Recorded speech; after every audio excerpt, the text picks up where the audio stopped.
नमस्कार, मी विशाल पाटील। 1931 मध्ये शेवटची जातनिहाय जनगणना झालेली होती। त्यानंतर भारतामध्ये जातनिहाय जनगणना झालेली नाही। जातनिहाय जनगणनेचा इतिहास जाणून घ्यायचं म्हटलं तर 1871 ते 1872 या काळात भारतामध्ये ब्रिटिशांनी जातनिहाय जनगणनेची सुरुवात केली। त्यानंतर 1881 च्या जनगणनेमध्ये ब्रिटिशांनी जात वर्गीकरण करत त्यात एकूण 5 श्रेणींचा वापर केला। यात ब्राह्मण, राजपूत, उच्च सामाजिक स्थितीच्या जाती, कनिष्ठ जाती, आदिवासींचा समावेश होता। पंजाबमध्ये मात्र ब्राह्मणिक वर्ण व्यवस्था न वापरता व्यवसायावर आधारित वर्गवारी करण्यात आलेली होती आणि यामुळे बदल असा झाला की जात वर्गीकरणामध्ये अधिक सुसंगती साधली गेली। नंतर जेव्हा 1901 मध्ये जनगणना करण्यात आली तेव्हा त्यात 1646 वेगवेगळ्या जातींची नोंद करण्यात आली आणि मग 1931 मध्ये जेव्हा शेवटची जातनिहाय जनगणना करण्यात आली तेव्हा त्यात डिप्रेस्ड क्लासेस म्हणजे दीनहीन वर्गांचा समावेश करण्यात आला। त्यानंतर देशामध्ये जातनिहाय जनगणना झालेली नाही, मात्र आता केंद्र सरकारकडून जातनिहाय जनगणना करण्यात येणार आहे आणि या संदर्भात केंद्र सरकारने अधिसूचनाही जारी केलेली आहे। त्यामुळे 1931 नंतर पहिल्यांदाच देशातील ओबीसी, एससी, एसटी इतर जातींचं खरं प्रमाण समजणार आहे। तर तिकडे इस्रायल आणि इराणमध्ये संघर्ष सुरूच आहे। दोन्ही देशांकडून एकमेकांवरती जोरदार हल्ले केले जात आहेत आणि त्यामुळे मध्य पूर्वमध्ये अतिशय तणावाची परिस्थिती निर्माण झाली आहे। याच दोन महत्त्वाच्या विषयांवरती आज आपण चर्चा करणार आहोत आजच्या न्यूज प्लॅनेटमध्ये। अखेर केंद्र सरकारनं 2027 मध्ये होणाऱ्या जातनिहाय जनगणनेसाठी अधिकृत अधिसूचना जारी केलेली आहे। गृह मंत्रालयाच्या अधीन असलेल्या महानिबंधक कार्यालयाकडून ही अधिसूचना जारी करण्यात आलेली आहे।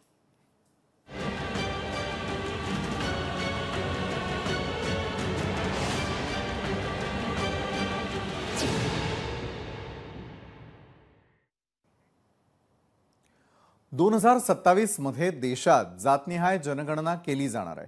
म्हणजेच तब्बल 96 वर्षांनंतर देशात जातनिहाय जनगणना होणार आहे आणि याबाबत केंद्र सरकारकडून अधिसूचना जारी करण्यात आलेली आहे। यात देशातील बहुतेक भागांसाठी जनगणनेची संदर्भ तारीख ही 1 मार्च 2027 सांगण्यात आली आहे, तर बर्फाच्छादित प्रदेशांमध्ये 1 ऑक्टोबर 2026 पासून जनगणना करण्यात येणार आहे आणि विशेष म्हणजे अगदी पहिल्यांदाच डिजिटल पद्धतीने ही जनगणना केली जाणार आहे। यासाठी मोबाईल ॲप्लिकेशनचा वापर करण्यात येणार आहे। 2 टप्प्यांमध्ये होणाऱ्या जनगणनेमध्ये 34 लाख सर्वेक्षक घरोघरी जाऊन माहिती गोळा करणार आहेत। तसंच या प्रक्रियेसाठी 1.3 लाख अधिकाऱ्यांची नेमणूक करण्यात येणार आहे।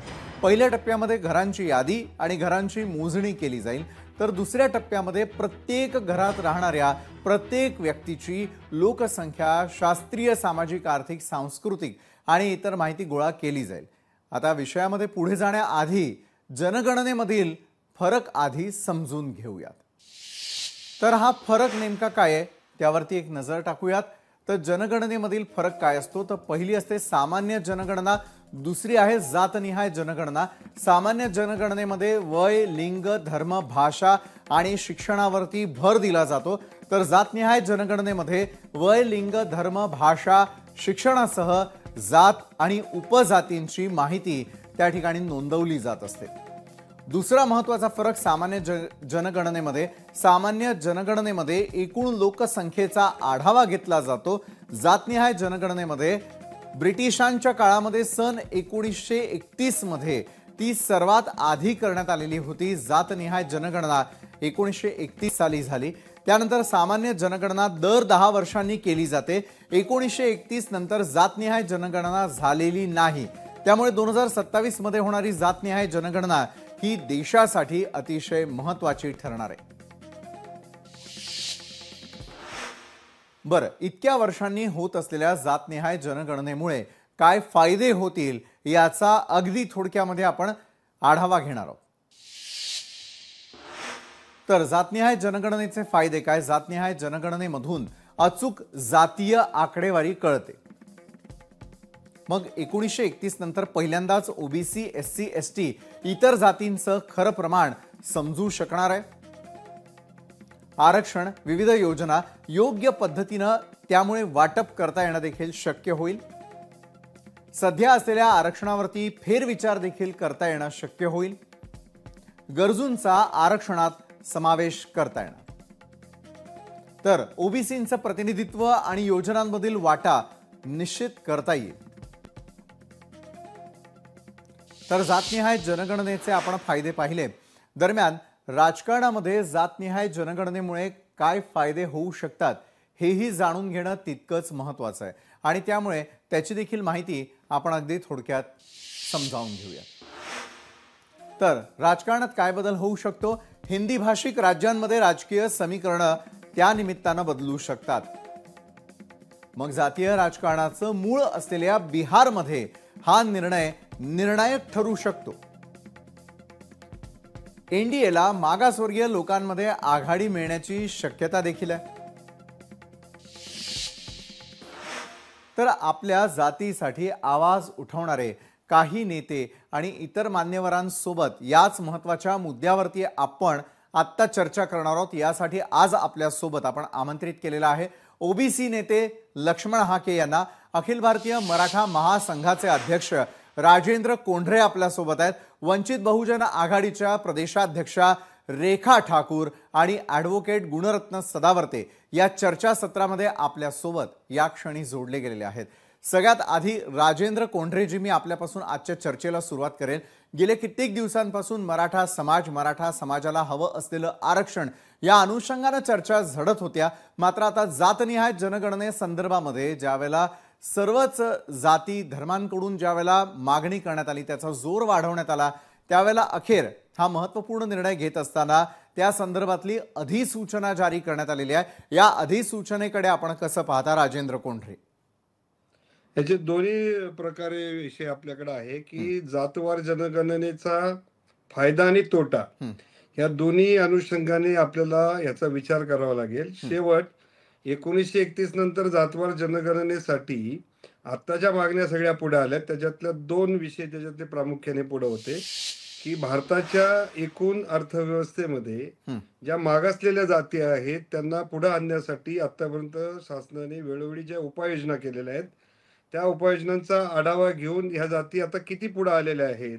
तर त्यासाठी उपाययोजना करायसाठी जातवार जनगणना करून त्या जातीचं सामाजिक, शैक्षणिक, आर्थिक, सांस्कृतिक अनेक प्रकारचं सर्वेक्षण करून त्याच्यातनं निष्कर्ष काढून ती जात किती पुढारलेली आहे हे ठरवणं हा त्याच्यातला टप्पा होता. बरोबर. आणि याच्याबरोबर जे काही आता एससी एसटी साठी जे बजेट त्यांच्या लोकसंख्येच्या प्रमाणामध्ये जे दिलं जातं त्या प्रमाणामध्ये ओबीसींना सुद्धा किंवा अजून जे काही नवीन होतील ते ऍड त्याच्यासाठी ते बजेट दिलं जावं.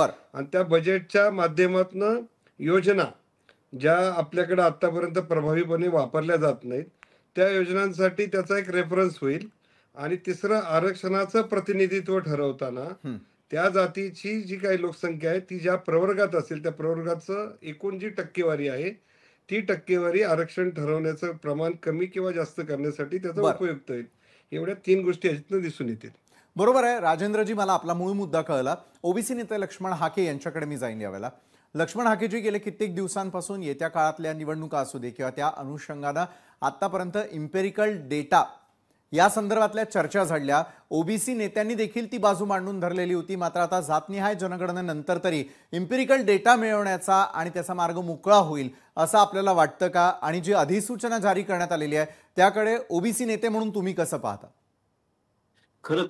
खरं तर केंद्र सरकारनं ही ओबीसींची खूप वर्षानुवर्षाची मागणी होती की कास्ट वाईज सेन्सस झाला पाहिजे. पण एक त्याला मर्यादा अशी होती की आपल्या देशाला स्वातंत्र्य मिळाल्यानंतर 1948चा एक सेन्सस ऍक्ट या देशामध्ये आला आणि तो सेन्सस ऍक्ट असं सांगत होता आणि आपल्या तत्कालीन त्यावेळच्या आपल्या राज्यकर्त्यांनी असा एक धोरणात्मक निर्णय घेतला होता की जातनिहाय जनगणना होणार नाही, म्हणजे एक सामाजिक फूट भेदभाव वाढू नये. आणि असं एक त्यांचं उदात्त धोरण होतं, कारण भारत पाकिस्तान बंटवारा झालेला होता. देशामध्ये अनेक संस्थानामध्ये वेगवेगळं बंड होतं तत्कालीन परिस्थितीमध्ये. म्हणून त्यावेळच्या लोकांनी एक देशाची एकसंधता डोळ्यासमोर ठेवून कास्टवाईज सेन्सस होणार नाही किंवा करायचा नाही आपण अशा पद्धतीचं एक व्यापक आणि खूप उदात्त धोरण म्हणून तसा निर्णय घेतला गेलेला होता.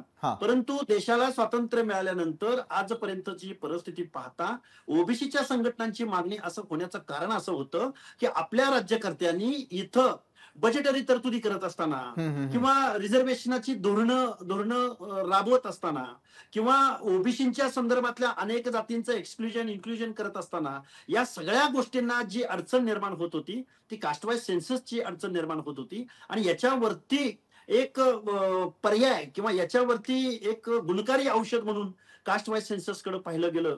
आणि मग खरं तर कास्टवाईज सेन्सस होणं आज रोजी काळाची गरज आहे. कारण आपल्याकडे इम्पेरिकल डेटा जर राज्यकर्ती लोक म्हणून राज्यकर्ती एक उत्तरदायी सरकार म्हणून जर आमच्या टेबलवरती जर इम्पेरिकल डेटा नसेल म्हणजे शाही डाटा नसेल, माझ्या राज्यामध्ये कुठली कास्ट किती प्रमाणात राहते, माझ्या राज्यामध्ये कुठली कास्ट तिचं शिक्षणातलं गळतीचं प्रमाण कुठल्या कास्टचं सर्वात जास्त आहे, कुठली कास्ट पुढारलेली आहे, कुठल्या कास्टचं प्रतिनिधित्व आजही शिक्षण आणि नोकरीच्या एंट्री पॉइंटला प्रचंड म्हणजे मायनस मध्ये आहे. हा डेटा जर माझ्या टेबलवर नसेल, हा कास्टवाईज सेन्सस अथवा इम्पेरिकल डेटा जर माझ्याकडे नसेल तर ते त्याचं धोरण राबवणं, त्याला बजेटरी तरतूद करणं, त्याच्यामध्ये काही नव्यानं उपाययोजना सुचवणं, जुन्या ज्या काही योजना असतील, कालबाह्य योजना असतील त्या रद्द करणं, या गोष्टी कधी शक्य आहेत तर तुमच्याकडे अशा पद्धतीची शास्त्रशुद्ध आकडेवारी ज्यावेळी तुमच्या टेबलवर असते त्याच वेळी तुम्हाला काही धोरणात्मक निर्णय घेता येतात. मला वाटतं केंद्र सरकारनं हा जो निर्णय घेतलेला आहे या निर्णयाचं मी एक ओबीसीचा कार्यकर्ता म्हणून मी यांचं स्वागत करतो. पण फक्त हा इम्पेरिकल डेटा किंवा हा कास्टवाईज सेन्सस कलेक्ट करून चालणार नाही, तर तो ओपन होणार का जनतेसाठी, किंवा जो इम्पेरिकल डेटा कलेक्ट होतोय त्यानुसार धोरणं राबवली जाणार का, त्यानुसार बजेटरी तरतुदी होणार का. तुम्हाला मी एक पाटील साहेब मी एक तुम्हाला एका प्रश्नाकडे लक्ष वेधू इच्छितो. या महाराष्ट्रामध्ये आजपर्यंत कितीतरी बजेट झालेले आहेत, वर्षाला बजेट होतं, त्या बजेटमध्ये फक्त ओबीसीचा विचार करायचा म्हटलं तर ओबीसीची लोकसंख्या अर्ध्याहून जास्त आहे असं मानलं जातं. मग अर्ध्याहून जास्त असणाऱ्या ओबीसीच्या लोकसंख्येसाठी सामाजिक न्यायाच्या योजनांसाठी 1% वर बजेटरी तरतूद या फुले शाहू आंबेडकरांच्या महाराष्ट्रात झालेली नाही. ज्याला पुरोगामी महाराष्ट्र म्हटलं जातं तिथल्या विजयंती एनटी या लोकांना आजही स्कॉलरशिप, आश्रमशाळा, त्यांचं शिक्षणातलं गळतीचं प्रमाण, आजही पालामध्ये जमिनीशी समांतर पालामध्ये या भटक्या विमुक्त जाती जमाती राहतात. आजही त्यांच्याकडे माणूस म्हणून पाहिलं जात नाही. आजही गावगाड्यामध्ये एखादी चोरी झाली तर सगळ्यात पहिल्यांदा जी कुणाला अटक केली जाते ती पारद्याला अटक केली जाते, बेडर रामुशाला अटक केली जाते, विमुक्त जातीतल्या लोकांना पहिल्यांदा संशयानं पाहिलं जातं. म्हणजे या देशाला स्वातंत्र्य मिळून 70-80 वर्ष पूर्ण झाली तरी सुद्धा आजही इथल्या विमुक्त जातींकडे जातनिहाय जनगणनेनंतर तरी त्यांच्याकडे पाहण्याचा दृष्टिकोन बदलेल का? आणि दुसरं जे तुम्ही म्हणालात करण्यात आलेली आर्थिक तरतूद ही अतिशय तुटपुंजी आहे, या अनुषंगाने देखील आपण चर्चा करणार आहोतच. तांत्रिक बाजू समजून घेण्यासाठी यावेळेला ॲडव्होकेट गुणरत्न सदावर्ते देखील आपल्यासोबत आहे. गुणरत्नजी आपलंही स्वागत करतो. आपल्याकडे येण्याआधी मी यावेळेला वंचित बहुजन आघाडीच्या प्रदेशाध्यक्षा रेखा ठाकूर यांच्याकडे जाईल. रेखाताई, मगाशी मी ज्या प्रकारे एक डेटा दाखवण्याचा प्रयत्न केला, कुठला समाज किती आहे काय आहे, त्या अनुषंगानं 2027ची येणारी आकडेवारी अतिशय महत्त्वाची आहे. मात्र दीनहीन समाज म्हणून ज्या समाजाकडे पाहिलं जातं त्यांच्या देखील या सगळ्या जातनिहाय जनगणनेकडून प्रचंड प्रमाणामध्ये अपेक्षा असतील. त्यांनी कुठल्या अपेक्षा ठेवणं गरजेचं आहे असं आपल्याला वाटतं? रेखाताई, त्याच्यापूर्वी तुम्ही विचारलेल्या प्रश्नाचं उत्तर मी देते, परंतु त्याच्यापूर्वी मला एक स्पष्ट करायचं आहे की सरकारने जे नोटिफिकेशन काढलेलं आहे, आज आलेलं जे नोटिफिकेशन आहे त्याच्यामध्ये जातनिहाय जनगणनेचा उल्लेख नाही. आपली जी नॉर्मल जनगणना असते त्याचाच फक्त त्याच्यामध्ये रेफरन्स आहे आणि जातनिहाय जनगणनेचा रेफरन्स नाही आहे. त्यामुळे एक प्रचंड मोठा संभ्रम या ठिकाणी निर्माण झालेला आहे, कारण सरकारने घोषणा काही दिवसापूर्वी केलेली होती जातनिहाय जनगणनेची, पण त्याला अनुसरून जे नोटिफिकेशन यायला पाहिजे होतं तसं नोटिफिकेशन आलेलं नाही. आपण चर्चा करू शकतो जातनिहाय जनगणनेची, पण ह्या प्रकारे म्हणजे आजपर्यंत जशी ओबीसींच्या तोंडाला पानं पुसली गेली, अनेक वेळा हा विषय चर्चेला आला, अनेक वेळा आम्हाला आशा दाखवण्यात आली. 11 साली एक कास्ट सेन्सस करण्यात आलं, परंतु ते आजपर्यंत आम्हाला माहीत झालं नाही त्याच्यात काय आलं ते.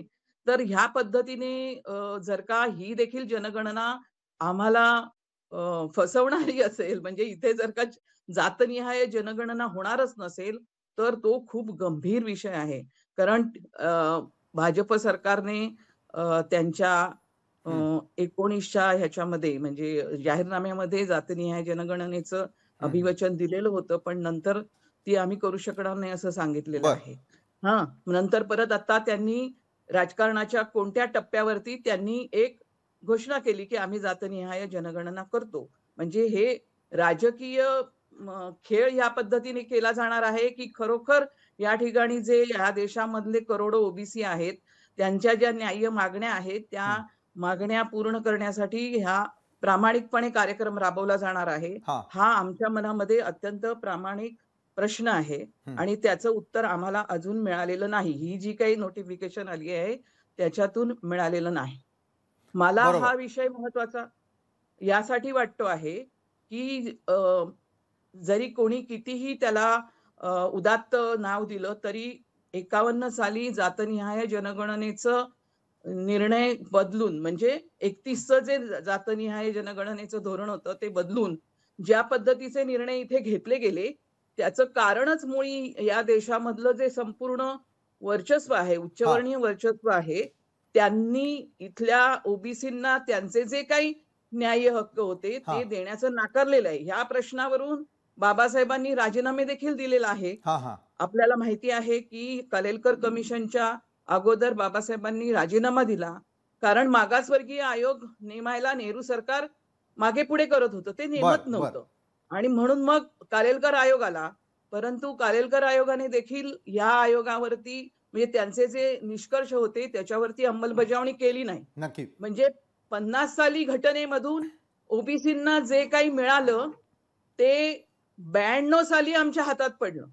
म्हणजे प्रत्यक्षामध्ये 40 वर्ष आमच्यापासून ते हिरावून घेण्यात आलं. ते आम्हाला इंदिरा साहनी खटला झाल्यानंतर त्याचा निर्णय आल्यानंतर मिळालं आणि बरोबर आहे, त्याला लागलेला कालावधी हा फार मोठा होता आणि अपेक्षा जेवढ्या होत्या त्या अपेक्षा पूर्ती झाल्या नाही. प्रचंड नुकसान झालेलं आहे ओबीसी समाजाचं. नक्कीच रेखाताई, मला आपला मुद्दा लक्षात आलेला आहे, मात्र जातनिहाय हा जो उल्लेख अधिसूचनेमध्ये नाहीये, त्या अनुषंगानेच मला गुणरत्न सदावर्तेंना 1 मिनिट, मला एक विषय बोलायचा आहे की सतत याच्यावरती ओबीसींची संख्या किती याच्यावरती वाद उपस्थित करण्यात आले, ते कोर्टात नेण्यात आले. म्हणजे 92 साली जेव्हा इंदिरा साहनी ह्याचा निकाल रेखाताई, मला आपला मुद्दा लक्षात आला. मला पुढच्या आणखी आपल्याबरोबर गुणरत्न सदावर्ते देखील आहे, त्यांच्याकडे जायचंय. गुणरत्नजी, आज परत एकदा 30 एप्रिल 2025च्याच घोषणांचा पुनरुच्चार करण्यात आल्याची एका बाजूला टीका होतीये, तिकडे लक्ष्मण हाकेंचं म्हणणं आहे की ते देखील स्वागत करताय की चला इम्पेरिकल डेटा तरी समोर यावा. याच अनुषंगानं अधिसूचनेमध्ये जातनिहाय जनगणना असा उल्लेख नसल्याचा जो आरोप होतोय, पंतप्रधानांनी पुन्हा एकदा युटर्न केल्याचा काँग्रेसनं देखील आरोप केलेला आहे.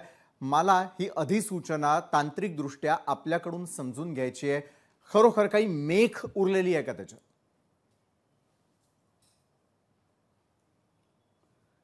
मला तुम्हाला म्हणजे कायदेशीर दृष्ट्या आणि टेक्निकली ऑन बुक्स मला तुम्हाला काही सांगायचं. बोला ना. एक तर सेन्सस ऍक्ट 1948 जो आहे हा नेहमी अर्थमेटिकल रेफरन्सेस घेत असतो. अर्थमेटिकल रेफरन्सेस म्हणजे संख्यांचे रेफरन्सेस घेत असतो आणि ते घेण्यासाठीची विहित पद्धत आहे. आपल्याकडे सेन्सस इन्स्टिट्यूशन्स आहेत आणि हे सगळं करण्यामागचं एक धोरण असते की आपल्याकडे म्हणजे जातनिहाय तर नक्की म्हणजे ते तर इट इज म्हणजे भारतामध्ये जन्माला जे येते ते अगोदर त्याची जात समजते आणि नंतर मग त्याला नाव येते बरं का, कोणत्या जातीच्या घरी, हे तर म्हणजे लिखितच आहे. त्यामुळे ते काही वेगळं सांगण्याची गरज नाही.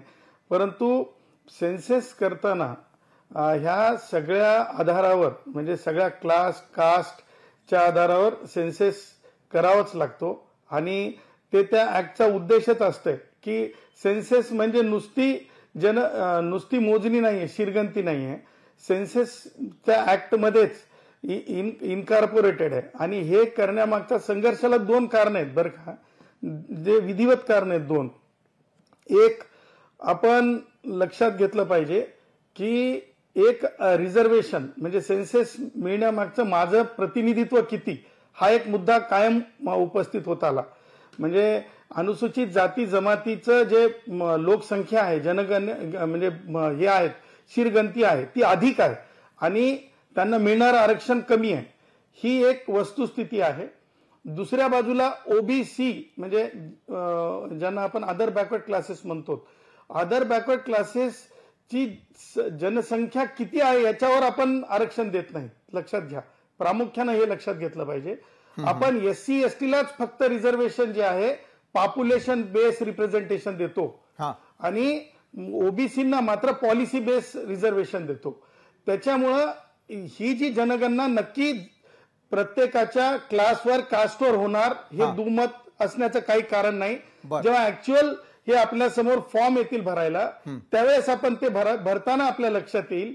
कारण जर आपण लोकसंख्या नुसती किती आहे म्हणायचं तर दररोज लोकसंख्या ही आपल्याला एका पोर्टलवर पाहायला मिळते जन्म मृत्यूच्या नोंदींमध्ये, तर ती नाहीये. हे सेन्सेस हे पर्टिक्युलर आहे, मेल फिमेल क्लास कास्ट याच्या सोबतच हे आहे आणि त्यामुळं मला प्राखर्यानं कायदेशीर दृष्ट्या हे सांगायचं आहे. 2 उदाहरणं देत, एक कधी काळी माननीय आताचे मुख्यमंत्री समाज कल्याण मंत्री रामदास आठवले साहेबांनी एक केस दाखल केलेली होती सुप्रीम कोर्टामध्ये की आम्हाला रिप्रेझेंटेशन कमी मिळतंय आमच्या लोकसंख्येच्या प्रमाणामध्ये, एक. आणि दुसरं म्हणजे if I am not wrong, म्हणजे माझं बुद्धीला ते मी वाचलेलं आहे म्हणून मी सांगतो, सब्जेक्ट टू करेक्शन, माननीय मुख्य न्यायमूर्ती गवई साहेब ज्यावेळेस छत्रपती संभाजीनगर त्यावेळेस औरंगाबाद बेंचला होते त्यावेळेस एक असा मुद्दा उपस्थित झाला होता की शेड्यूल कास्टची लोकसंख्या जास्त आहे परंतु तिथे दिलं जाणारं आरक्षण त्या विभागामध्ये कमी आहे. लक्षात घ्या, हा मुद्दा प्रचंडपणे सगळ्यांच्या लक्षात आहे. जसं की आज महाराष्ट्रामध्ये 34 रिझर्वेशनच्या जागा असायला पाहिजेत SCच्या शेड्यूल कास्टच्या विधानसभांसाठी, परंतु त्या जागा किती आहेत तर 17 जागा आहेत, 14-17 काही जागा आहेत. लक्षात घ्या, हे दिसतं डिस्क्रिमिनेशन होतं, हे against the contempt of provided reservation policy होतं. आणि त्यामुळं मला असं वाटतं की ओबीसी भावांची माझ्या मोजणी होईल की किती आमचे ओबीसी, मग सगळ्याच जाती धर्मातले जे काही ओबीसी असतील, आमचे कुंभार भाऊ असतील, लोहार भाऊ असतील, माळी भाऊ असतील, तेली भाऊ असतील, त्यांची मोजणी नक्की होईल. परंतु त्या आधारे तुम्ही म्हणाल हे मिळेल का, आरक्षण मिळेल का, तर मी म्हणेल की आज तारखेला तशा प्रकारचा कायदा नाही. परंतु अनुसूचित जातीची लोकसंख्या, अनुसूचित जमातीची लोकसंख्या जी आहे म्हणजे जे 34 आमदार इथं असायला पाहिजे जे की 14-17 आहेत, ते मात्र 34 नक्की होतील येणाऱ्या वेळेला. कारण का तर ते ऍब्सोल्यूट असणार आहे. आणि त्यामुळे मला असं वाटतंय की हे एक म्हणजे मी असं म्हणेल की प्रोसिजरल आस्पेक्ट प्रमाणे हे खरं तर प्रत्येक 5 वर्षाला म्हणजे डिलिमिटेशन जेव्हा आपण वापरतो आरक्षणांच्या बाबतीत प्रत्येक वेळेस हे झालं पाहिजे. कारण लोकसंख्या कमी होऊ शकत नाही. झालं का की अनुसूचित जातीतली जनसंख्या कमी झाल्यामुळे आरक्षण कमी झालं असं दिसलं. का दिसलं तर बौद्धांना अनुसूचित जातीमध्ये बरेच वेळेस मोजल्या गेलं नाही, नंतर ऑफिस ऑर्डरनी बौद्धांना सुद्धा अनुसूचित जातीत मोजा असं झालेलं आहे. त्यामुळं अनुसूचित जाती जमातीला ह्या बाबीचा पुरेपूर फायदा होईल. जिसकी जितनी संख्या उतना आरक्षण अनुसूचित जाती जमातीला मिळेल आणि माझ्या ओबीसी भावांचं नक्की किती जनसंख्या बरोबर आहे. आपलं म्हणणं एका बाजूला फायदा होईल अशा प्रकारचा निश्चित. मात्र अधिसूचना आल्यानंतरही ज्यावेळेला प्रत्यक्षात अंमलबजावणीची वेळ येईल त्यावेळेला वापरण्यात येणारी जी पद्धती असेल ती ऑनलाईन म्हणजे डिजिटल पद्धतीनं जातनिहाय जनगणना करण्यासंदर्भातला निर्णय घेण्यात आलेला आहे. या निर्णयाच्या अनुषंगानं या पद्धतींवरती काही सूचना आहेत का? लक्ष्मण हाकेंना मला पुढचा प्रश्न करायचा आहे की तेलंगणा मॉडेलचा विचार व्हावा अशी एका बाजूला चर्चा सुरू आहे. कारण तेलंगणामध्ये एकूण 56 प्रश्नांचा वापर करण्यात आलेला होता. प्रश्न विचारून त्या प्रकारे ती जनगणना पार पडलेली होती. जातनिहाय जनगणनेसाठी देखील अशीच तयारी होणं गरजेचं आहे असं आपल्याला वाटतं का? आणि दुसरीकडे डिजिटल पद्धतीनं यावेळेला त्याचा वापर केला जाणार आहे, मोबाईलचा खास करून त्यामध्ये वापर होण्याची शक्यता आहे. या अधिसूचनेनंतर सरकार तर यावरती निर्णय घेईल, मात्र काही मागण्या काही हरकती या संदर्भातल्या आहेत का? नाही, प्रश्न असा आहे की प्रत्येक स्टेटला कास्ट वाईज सेन्सस करण्याचा अधिकार उरत नाही. त्यांचा तो सोशो इकॉनॉमिकल सर्वे असेल किंवा त्यांचं काही वेगळं एक्झर्शन असू शकतं, त्यांचं मॉडेल वेगळं असू शकतं. परंतु याच्यापेक्षा सुपेरियर प्रणाली, याच्यापेक्षा चांगली प्रणाली केंद्र शासनाकडून, मी कुठल्या गव्हर्नमेंटचं समर्थन किंवा गव्हर्नमेंटचं बाजू मांडायला इथं नाही बसलो, परंतु केंद्र शासनाचा कास्ट वाईज सेन्ससचा किंवा सेन्सस किंवा कास्ट वाईज सेन्ससचं एक्झर्शन हे सुपेरियर असेल, त्यामध्ये कुठलंही वाद असायचं काही कारण नाही. आणि शासनानं जर जाहीरच केलंय कास्ट वाईज सेन्सस, तर आपल्याला मला वाटतंय त्यांची प्रोसेस ही सगळी त्यांचं बघावी लागेल. आणि अनेक तज्ञ मंडळी तिथं बसलेली असतात. त्यामुळं मला कुठल्या स्टेटचं मॉडेल घेऊन केंद्र शासनाला काहीतरी करावं लागेल असं असं होणार नाही.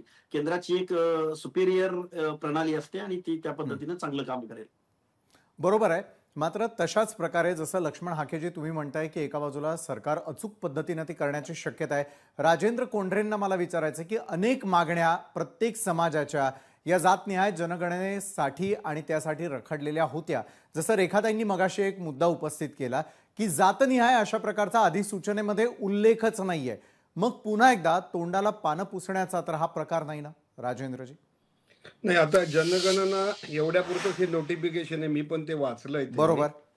तर जनगणनेमध्ये कोणते कोणते विषय ऍड करायचे याच्याविषयी सविस्तर गाईडलाईन्स गव्हर्नमेंट नंतर पब्लिश करेल. बर. आणि शासनाच्या संसदेने किंवा कॅबिनेटने अजून ते जाहीर केलेलं नाही की ह्या जे जनगणना आहे की जातवार करणार. ते केंद्र सरकारच्या एका कमिटीने जे डिक्लेरेशन केलेलं आहे त्याला कॅबिनेटची मंजुरी घेऊन ते करतील. ते या विषयापासून मागे जातील असं काही मला वाटत नाही. मूळ असं आहे की ह्या जातवार जनगणनेच्या अनुषंगाने 3 विषय ह्याच्यात क्रमवारीत आहेत. आपल्याकडे महाराष्ट्र हे पहिलं प्रगत राज्य की ज्यांनी भटक्या विभक्तांसाठी 1961ला पहिल्यांदा आरक्षण ठेवलं आणि 67ला ओबीसीचं आरक्षण ठेवलं. 91च्या दरम्यान केंद्र सरकारने ओबीसीच्या लिस्टमध्ये वाढ करून ओबीसीचं आरक्षण ते आपल्या देशात आणलंय. आता मुद्दा काय आहे की महाराष्ट्रातल्या बऱ्याचशा जाती केंद्राच्या यादीमध्ये ओपन मध्ये आहेत आणि केंद्राच्या जातीमध्ये ज्या जाती ओबीसी मध्ये आहेत त्या तशाच्या तशा महाराष्ट्रामध्ये नाहीयेत. तर ह्याच्यासाठी केंद्र सरकारला त्या प्रकारची दक्षता घ्यावी लागेल की स्टेट लिस्ट आणि ह्याची लिस्ट. आता मेन काय आहे की मोबाईल ऍप्लिकेशन किती सुंदर करू द्या, तर एक सर्वेक्षणाची जी मेथोडॉलॉजी असती त्या मेथोडॉलॉजीनुसार जेव्हा प्रगणक एखाद्या घरी जातो तेव्हा पुरुष माणूस नसेल तर ती घरातली महिला तिच्या ज्ञानाप्रमाणे माहिती देईल. आता जातवार जनगणनेत गोंधळ काय आहे की अनेक लोक जातीची प्रमाणपत्रामध्ये आता आपल्या राज्यामध्ये नियर अबाउट 35-40 हजार केसेस ऑन बोर्ड आहेत. त्याच्यातला सगळ्यात मोठा काय आहे तर मच्छीमार कोळी महाराष्ट्राच्या विशिष्ट भागात आहेत. तर त्याच्यामध्ये सुद्धा काही लोक महादेव कोळी मच्छीमार कोळीचा वाद सुरू आहे. दुसरा जंगमचा आहे, राजपूत भामटाचा आहे, छप्परबंदचा आहे. अशा वेगवेगळ्या जाती ज्या आहेत त्याच्याबरोबर काही तत्सम आहेत, काही समकक्ष आहेत. या सगळ्या जातींच्या बाबतीमध्ये त्या सॉफ्टवेअरमध्ये त्या प्रगणकामध्ये या गोष्टी आपल्याला इंतर्भूत कराव्या लागतील. परंतु प्रॅक्टिकल ज्यावेळेस फील्डवर ज्यावेळेस माणूस जाईल, तो ग्रामीण भागात दुर्गम भागात जाईल, तर ती जी काही माहिती देणारी महिला असेल घरात किंवा वृद्ध पुरुष असेल त्याला आठवेल तशा पद्धतीची माहिती आणि ती क्रॉस व्हेरिफिकेशन करण्यासाठीची जी कागदपत्राची डेटाबेसची यंत्रणा आहे ती सरकारकडे उपलब्ध नाही. आणि असलीच तरी तशा पद्धतीचं कंपायलेशन आजपर्यंत महाराष्ट्राच्या इतिहासात झालेलं नाही. त्यामुळे सगळे गोंधळ निर्माण होतात. आता दुसरा फक्त राहिलेला मुद्दा असा आहे की मगाशी बजेटचा जो विषय निघाला, हे महाराष्ट्र सरकारने 2018-19ला आपल्याकडे इतर मागास बहुजन कल्याण विभाग काढलेला आहे. आणि त्याच्यामध्ये भटक्या विभक्तांपासून आश्रमशाळांपासून ते सगळ्या योजनांची माहिती आणि त्या प्रत्येक योजनेवर किती लाभार्थी किती खर्च याचं हे पुस्तक पब्लिश झालेलं आहे. आणि आतापर्यंत 18-19 पासून 24 पर्यंत 36,721 कोटी रुपयाचं बजेट हे आपल्याकडं बजेटेड होतं, ते रिसिव्ड झालं. आणि त्यापैकी जे डिस्ट्रीब्यूट झालेलं आहे त्यामध्ये 34,316 कोटी रुपये डिस्बर्स झालेले आहेत. आणि उरलेला जो काय बॅलन्स आहे तो पुढच्या मार्च अखेर सरकारला त्या योजनांवर ह्या डिपार्टमेंटला द्यावा लागेल. बरोबर. ह्या योजनांचे पैसे कोणालाही इतर डिपार्टमेंटमध्ये वळवता येत नाहीत. तात्पुरते जरी कुणी काय उद्योग केला असेल तरी त्या खात्याचे जे बजेटेड ॲलोकेशन आहे ते पूर्ण करावं लागतं. आणि पूर्ण करताना त्या विभागाने ते खर्च केलेलं 4 टप्प्यामधलं द्यावं लागतं. आणि जसा खर्च तुम्ही देता तसं मग पुढचे अलोकेशन होतं. अशी आपल्याकडं साधारणतः बजेटच्या दृष्टिकोनातून अशा पद्धतीचं ॲलोकेशन राज्यामध्ये केलं जातं. बरोबर आहे राजेंद्रजी, बजेटचाही मुद्दा आता सर्वसामान्य जनतेला कळलेला असेलच. रेखाताई, मी आपल्याकडे येतो. रेखाताई, 2 टप्प्यांमध्ये ही जनगणना केली जाणार आहे. काही सूचना तुम्हाला या संदर्भातल्या कराव्याशा वाटतात का? पहिल्यांदाच डिजिटल पद्धतीनं ती केली जाणार आहे, तर सुरुवातीला प्रत्येक ठिकाणी जे जे अधिकारी नोंदवले जातील ते जाऊन त्या ठिकाणचं सर्वेक्षण करतील, त्या ठिकाणची माहिती घेतील आणि त्यानंतर मग दुसरा टप्पा राबवला जाणार आहे. रेखाताई, पहिली गोष्ट अशी आहे की आता आपण जी जनगणना करतो या फार मर्यादित प्रश्न आहेत. एक महत्वाची इन्फॉर्मेशन गोळा करण्याची आवश्यकता आहे, ती म्हणजे आपल्याकडचं जे लँड होल्डिंग आहे. कारण ओबीसीवरती अनेक वेळा असा आरोप केला जातो की त्यांचं खूप मोठं लँड होल्डिंग आहे. प्रत्यक्षात लँड होल्डिंग ओबीसीचं काय आहे, विशेषतः मायक्रो ओबीसीचा जो विषय आहे लँड होल्डिंगच्या बाबतीमधला, त्याच्यामधली आकडेवारी पुढे येण्याच्या दृष्टिकोनातून या ठिकाणी लँड होल्डिंगचा जो विषय आहे त्याच्यावरती माहिती गोळा केलीच गेली पाहिजे. आणि दुसरी, उच्च शिक्षणाचं देखील कॅटेगरी त्याच्यामध्ये घेतलेली आहे, परंतु उच्च शिक्षण म्हणजे फक्त पदवीपर्यंतचं शिक्षणाचं त्याच्यामध्ये हे आहे. तर अतिउच्च शिक्षण जे आहे आपल्याकडे, त्या शिक्षणामध्ये देखील वेगवेगळ्या ह्या जातींचं काय आज स्टेटस आहे हे देखील त्याच्यामध्ये नोंदलं जाऊ शकतं. आणि म्हणून त्याची देखील ती कॅटेगरी देखील त्याच्यामध्ये आली पाहिजे. मला याच्यामध्ये हे सांगायचं आहे, तुम्ही मगाशी मला वेळ कमी दिलात, माझा बाकीच्यांना भरपूर वेळ देत आहे. रेखाताई, तसं बिलकुल नाही, आपल्याला मूळ मुद्द्यावर बोलावं लागेल. जुने रेफरन्सेस आपण फार काढले, तर मला दुसऱ्याही एका महत्वाच्या टॉपिक वरती जायचंय.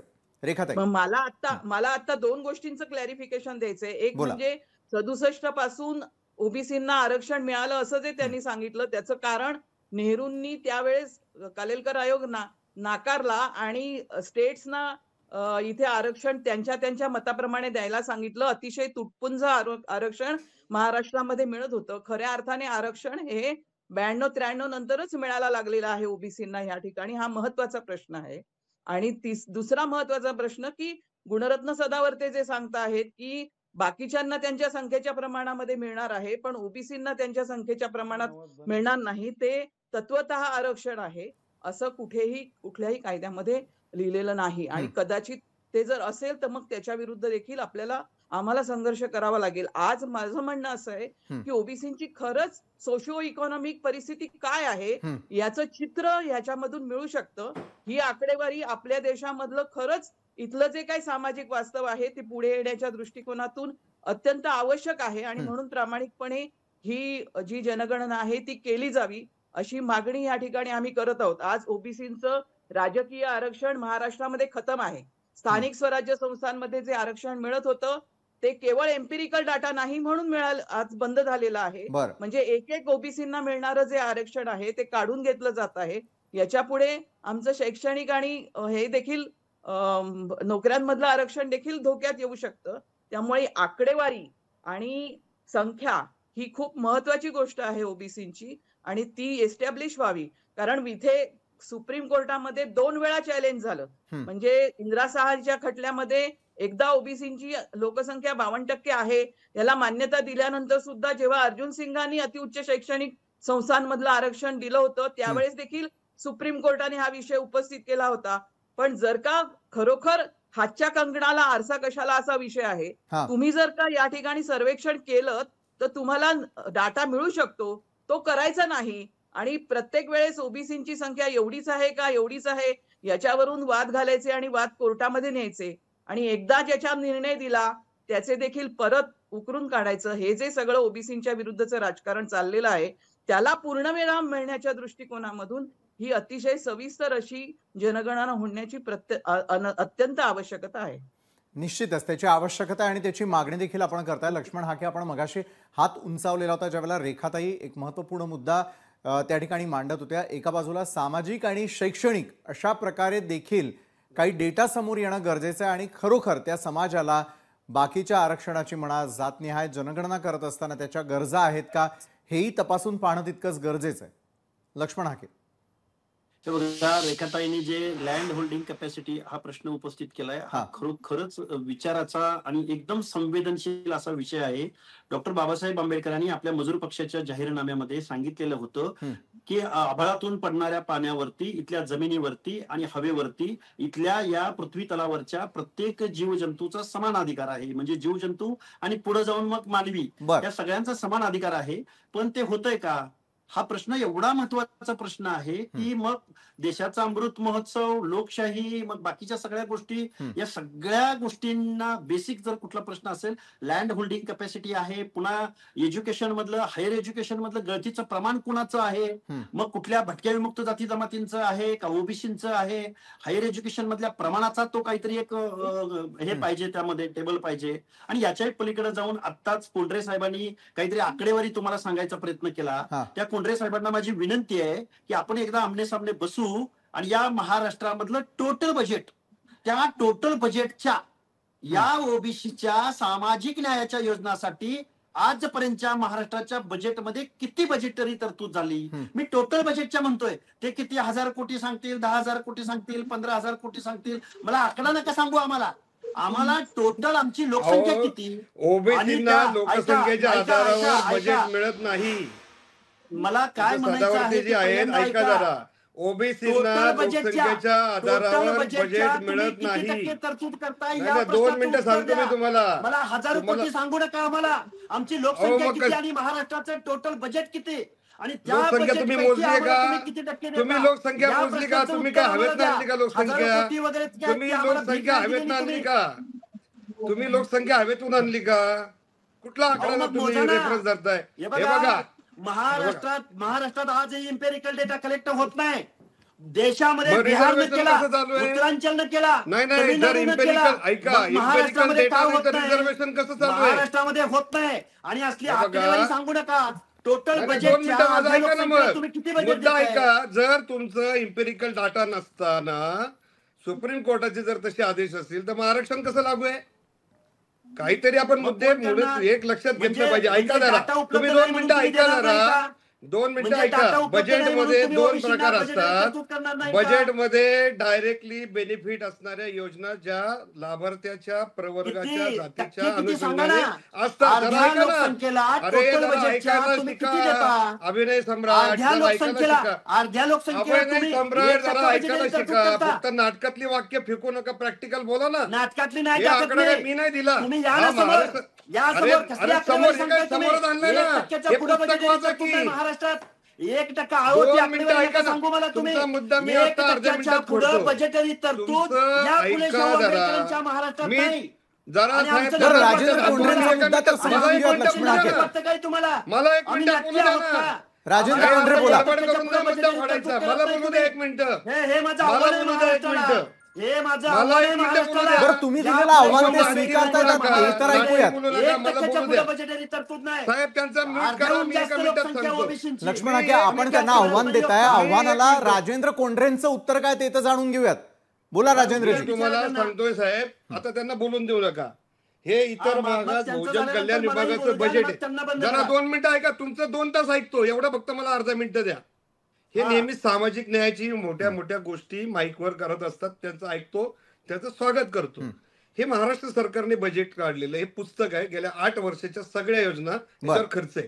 माझा साधा प्रश्न आहे, आपण ज्यावेळेस ओबीसी प्रवर्गाच्या आणि भटक्या विमुक्तांच्या हिताचा विचार करतो, बरोबर आहे, आज 550 जाती त्याच्यात आहे.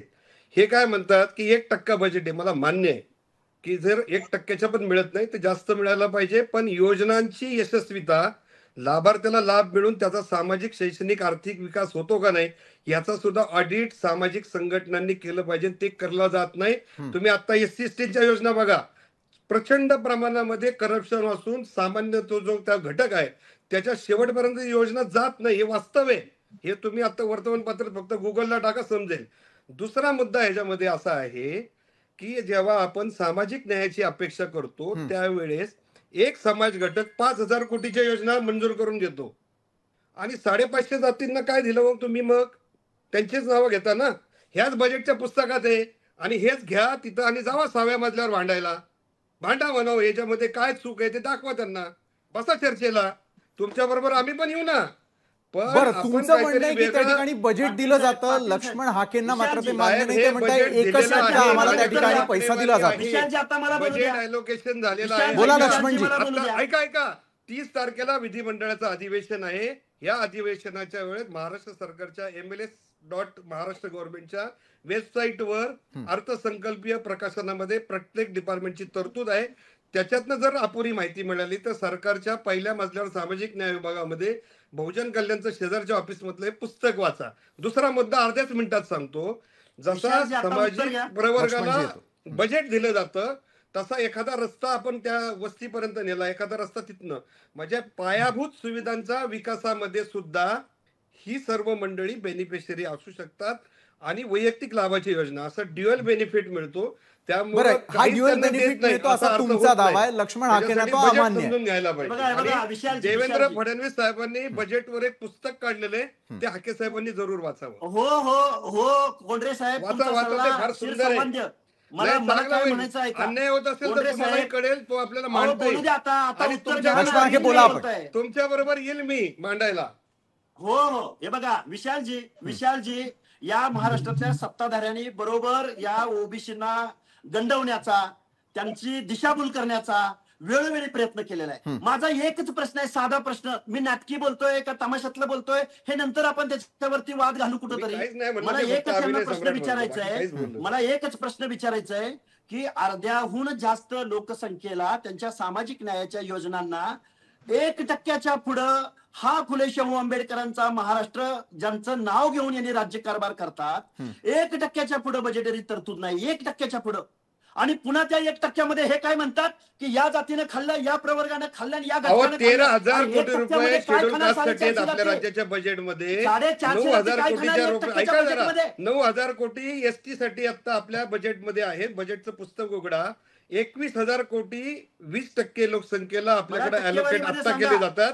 ऐका आता तुम्ही काय म्हणताय, ओबीसीची लोकसंख्या किती आहे आता आपण समजा. ऐका ना, भाटिया कमिशननुसार जर आपण ऐका जरा, अर्ध्या लोकसंख्येला 30,000 कोटी देता का तुम्ही? बरं राजेंद्र कोंढरेजी, आपण आकडेवारीवरती बोलताय, लक्ष्मण हाके हे टक्केवारीवरती बोलताय, मात्र सत्यता काय आणि येत्या काळात जर जातनिहाय जनगणना झाली आणि जनगणना झाली तर कुणाला त्याचा किती फायदा होईल हे ॲडव्होकेट गुणरत्न सदावर्ते यांच्याकडून मला जाणून घ्यायचंय. आणि खरोखर एका बाजूला सामाजिकता, त्यात असलेली विषमता दूर होण्यास त्यामुळे मदत होईल का, या अनुषंगानं ॲडव्होकेट गुणरत्न सदावर्ते बोलते. ॲडव्होकेट गुणरत्न सदावर्ते, मला आपल्याला प्रश्न करायचा आहे की एका बाजूला आपल्या समाजाला काय मिळालं, आर्थिक तरतुदी किती, कुठल्या प्रकारचे लाभ मिळत आहे, मग ते सामाजिक असतील, शैक्षणिक असतील, मात्र येत्या काळातील जर जातनिहाय जनगणना केली गेली किंवा नुसती जनगणना जरी झाली तरी कुठल्या प्रकारचं सत्य समोर येऊ शकतं. गुणरत्न सदावर्तेजी गेल्या कित्येक वर्षांपासून प्रत्येक समाजासाठी असलेल्या आरक्षणाचे मुद्दे अद्यापही रखडलेले पाहायला मिळतात.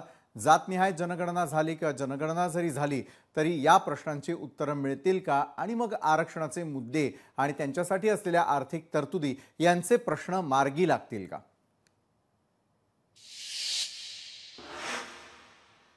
कसं आहे की प्रोसिजर्स आणि ज्याला म्हणतो आपण कॉन्टेम्प्ट, ह्या दोन गोष्टी ज्या आहेत हे निश्चित असतात. आता आपण एक गोष्ट सूत्रांनी लक्षात घेतली पाहिजे. अगदी म्हणजे गणितातलं सूत्र, तुमचं म्हणजे सूत्रांच्या हवाल्यातलं सूत्र नाही, गणिताचं सूत्र. कसं आहे की SC STचं जे आता एक आहे सेन्सेसच्या बाबतीमध्ये. आता मी तुमच्या सगळ्यांचं डोक्यातली एक गोष्ट क्लिअर करतो, अत्यंत आदरपूर्वक क्लिअर करतो. लक्षात घ्या की जनरल ओपन क्लास सुद्धा वर्ग आहे ना. तुम्ही म्हणाल कास्ट सेन्सेस म्हणजे जनरलचं सेन्सेस नाही करायचं का त्याच्यात? तो सुद्धा जनरल टिक करावं लागेल ना, लक्षात घ्या. मग त्याच्यानंतर SCचं सेन्सेस होईल, त्याच्यात मग STचं होईल, त्याच्यानंतर भटके विमुक्त, म्हणजे आता SC आहे तर SC मधलं काय आहे ते सुद्धा, हे रिझर्वेशनच्या प्रक्रियेतले हे कॉलम्स आहेत, हे वेगळं सांगायची गरज नाहीये. आणि जनरल सुद्धा वर्ग आहे. तुमचं असं म्हणणं आहे का की जनरलचं करूच नाही? मग कसं रिझर्वेशन ऑफ कॉन्टेम्प्ट कसं ठरणार? कारण एकूण मोजावं लागेल ना टक्केवारीसाठी.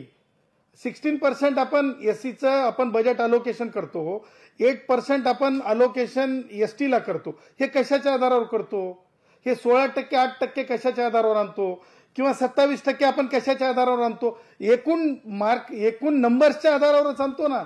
त्याच्यामुळं जेवढं एससी भावांचं, जेवढं एसटी भावांचं, जेवढं ओबीसी भावांचं म्हणजे संख्या किती आहे, शिरगंती किती आहे, तेवढीच जनरलची शिरगंती सुद्धा करावीच लागते. त्याच्याशिवाय सूत्रच बसत नाही, आणि सूत्र बसत नाही तर त्याच्यामध्ये कॉन्टेम्प्ट ऑफ नंबर्स येतच नाही. त्यामुळं आता हवेमध्ये आपण बोलू नये. सगळेजण तुम्ही तज्ज्ञ आहात, विद्वान आहात. आजच्या पॅनलिस्टमध्ये सगळेच विद्वान आहेत. मला कोणाच्या विद्वतेबद्दल कमी म्हणायचं नाहीये, सगळे चिंतनशील आहेत.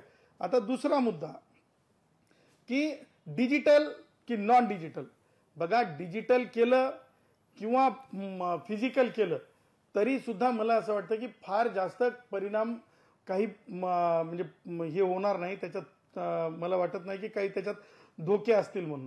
कारण कसं आहे की काही वर्गांच्या बाबतीमध्ये जसं म्हणजे एका सन्माननीय पॅनलिस्टनी सांगितलं की मग वेगवेगळ्या ह्याच्या बाबतीत सांगितलं, लिंगायतांच्या बाबतीत सांगितलं किंवा कोळी भावांच्या बाबतीत सांगितलं. तर हे कधी येतंय की when you are claiming reservation, हे सेन्सेसमध्ये येणार नाही आणि ती प्रक्रिया वेगळी आहे. त्या प्रक्रियेला ह्या प्रक्रियेशी जोडता येत नाही.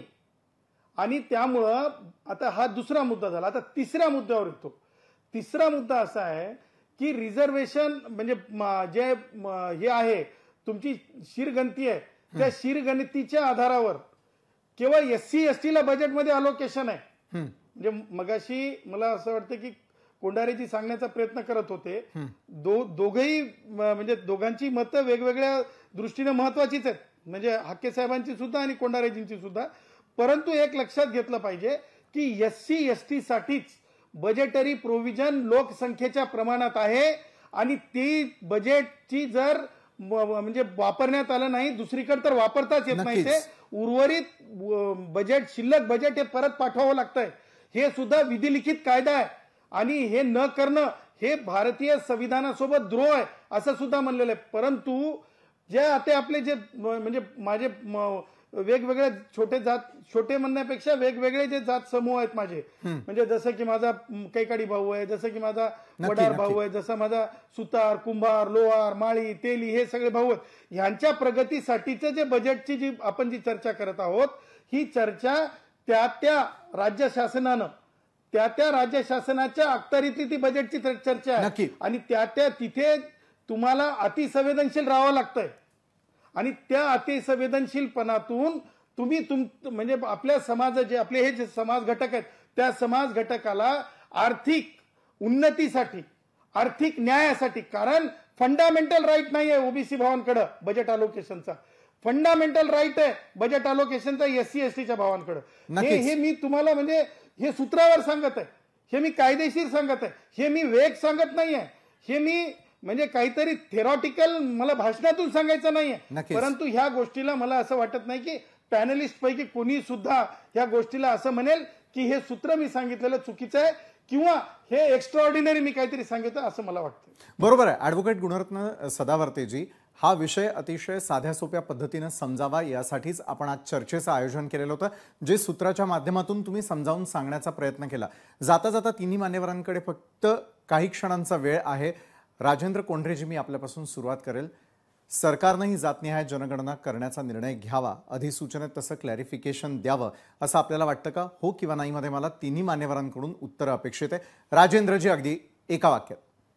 नाही, द्यावं लागेल, कारण त्याशिवाय आणि त्याच्यासाठी विस्तृत नोटिफिकेशन सरकार काढेल, त्याच्यामध्ये स्कीम्स सगळ्या, त्याची योजना, त्याची यशस्वीता करू शकतात. रेखाताई, ते सगळं ह्याच्यात आलेलं नाही. आता फक्त जनगणना डिक्लेअर केली, एवढंच आहे. रेखाताई, हो, आता फक्त जनगणना डिक्लेअर केलेली आहे, त्याच्यामध्ये कास्ट सेन्ससच्या बाबतीमधला उल्लेख नाही. तो उल्लेख त्यांनी त्यांना करून त्यांचं नवीन स्टेटमेंट या ठिकाणी यावं लागेल. सरकारची या बाबतीतली काय भूमिका आहे त्याची अधिकृत घोषणा केंद्र सरकारतर्फे ताबडतोब झाली पाहिजे, कारण हे आता जे काय आलेलं आहे त्याच्यामुळे एक संभ्रमाची परिस्थिती तयार झालेली आहे. लक्ष्मण हाके, बघा, 1948च्या सेन्सस ऍक्ट मधल्या ज्या तरतुदी आहेत, गोपनीयता वगैरे, आता त्या मला सांगता येणार नाही तेवढ्या कमी काळात, पण त्या 1948च्या सेन्सस ऍक्ट मध्ये सुधारणा आणल्याशिवाय, अमेंडमेंट आणल्याशिवाय मला वाटत नाही की हा कास्टवाईज सेन्सस एकूण धोरणाच्या दृष्टिकोनातून उपयोगी होईल. पहिल्यांदा 1948च्या सेन्सस ऍक्ट मध्ये अमेंडमेंट खूप मोठ्या प्रमाणात आणाव्या लागतील.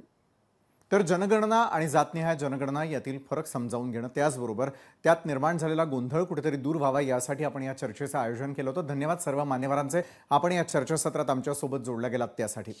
तर जातनिहाय जनगणनेच्या मुद्द्यावरती खलबतं केल्यानंतर आपण वळणार आहोत आंतरराष्ट्रीय मुद्द्यांकडे. कारण इस्रायल आणि इराणमधील संघर्ष तीव्र झाला, त्यामुळे मध्य पूर्वेतील या दोन देशातील तणावामुळे जग तिसऱ्या युद्धाच्या उंबरठ्यावर आहे का, या संदर्भातली चर्चा आपण आमच्या पुढच्या बातमीपत्रामध्ये निश्चितच पाहणार आहोतच.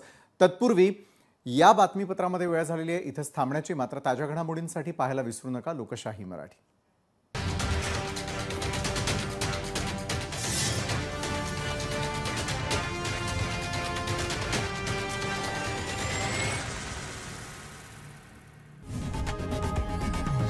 लोकशाही मराठी ऐका, पहा, जागरूक रहा.